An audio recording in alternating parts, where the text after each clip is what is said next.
Hi there, welcome to the channel. I'm Sarah, otherwise known as Neville O'Clock, because any hour on the clock is a fabulous time for Neville and his wonderful teachings.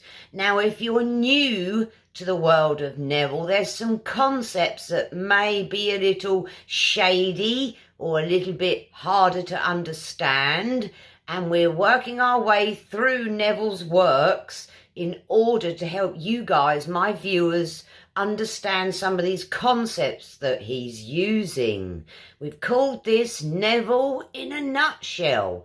Today I'm going to go over exactly what is a state of consciousness. If you're new to Neville's works, you may not understand exactly what it is he's trying to help us understand, actually, what a state of consciousness is. So let's go into that, my lovelies, and dive in. He does a wonderful job of explaining it in the lecture, 3 Propositions, from 1954. So let's dive in, my lovelies.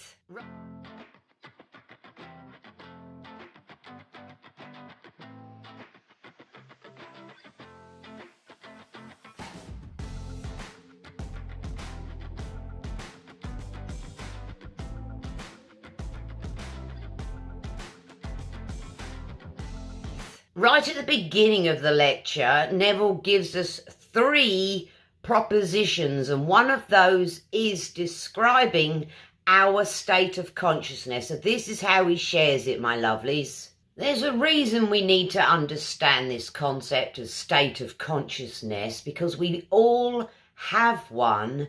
Everyone's is individual, but you can change it. Why would you want to change it? Because when you find out what your state of consciousness is, if you look outside here into your 3D reality, your personal reality, you may not be too keen on the situations, the circumstances of what you're finding out there and in your life. So we can change it, but first of all, we have to understand what it is, what we've got up here in our consciousness, and how to change it. Now, Neville says it this way. He says, now, man finds it difficult to detach himself from the habitual. So this morning we have brought you these 3 propositions, and I hope I can make it clear that you can, with this knowledge, apply it so that you can realize your every objective. And that's what we want to do, right? Because we are the creators of our reality, my lovelies. He says it is the height of folly to expect changes to come about by the mere passage of time, for that which requires a state of consciousness to produce its effect could not be effective without such a state of consciousness. Now that stands to reason, doesn't it, my lovelies?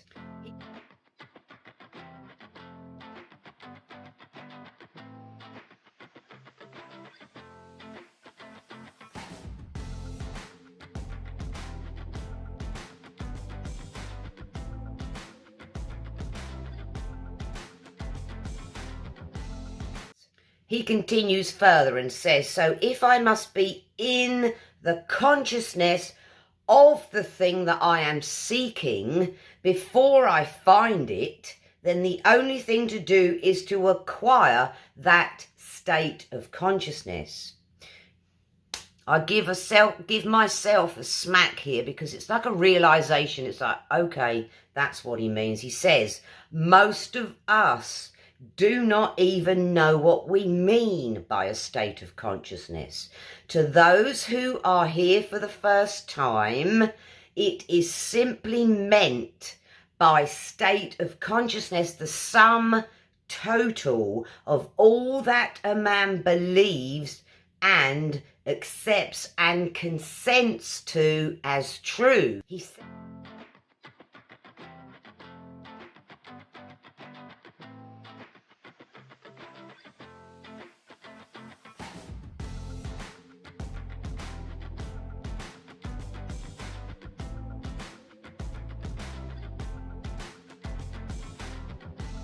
He says, now, it need not be true. It may be, but it need not be true. It could be false. It could be a half-truth. It could be a lie. It could be a superstition. It could be a prejudice. But the sum total of all that a man believes constitutes his state of consciousness.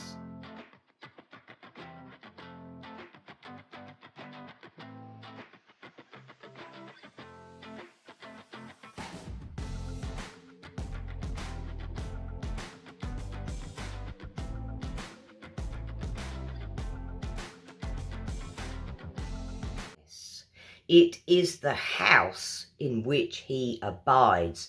There's another term there, the house, i.e. it's what we return to in our normal everyday life. Say at night time when you're relaxing, you come back to a set of beliefs, a state of consciousness. He says it is the house in which he abides, and as long as he remains in that house, similar problems will confront him. The circumstances of life will remain the same. He may move physically across the ends of the earth, but he will encounter similar conditions. He can't get away from the house in which he abides.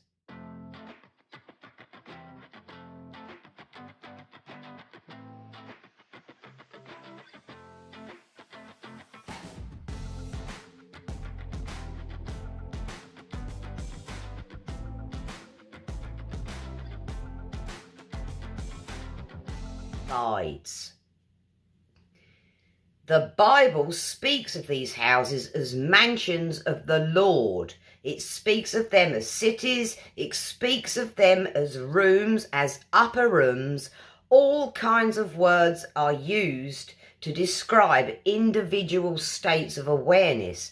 And the appeal in the Bible is always to move out and occupy the upper story, meaning to move up to a higher level within oneself. Now, Neville gives us instructions on how to identify our current state of consciousness in what he deems a simple technique. So that's what we will cover tomorrow, my lovelies, how to identify your current state of consciousness. So now we know what a state of consciousness is. It's all you believe and all you consent to. Now, once you've discovered what it is, you may want to change it, and I will see you in the next video. Please hit like, my lovelies. Big fat kiss, because we're all about love up here. And please subscribe. Feel free to leave a comment. If there's anything, any term or concept you don't quite understand, leave a little note down there, my lovelies, and I'll get back to you. So I'll see you tomorrow for the next video in the series of Neville in a Nutshell. Bye, my lovelies.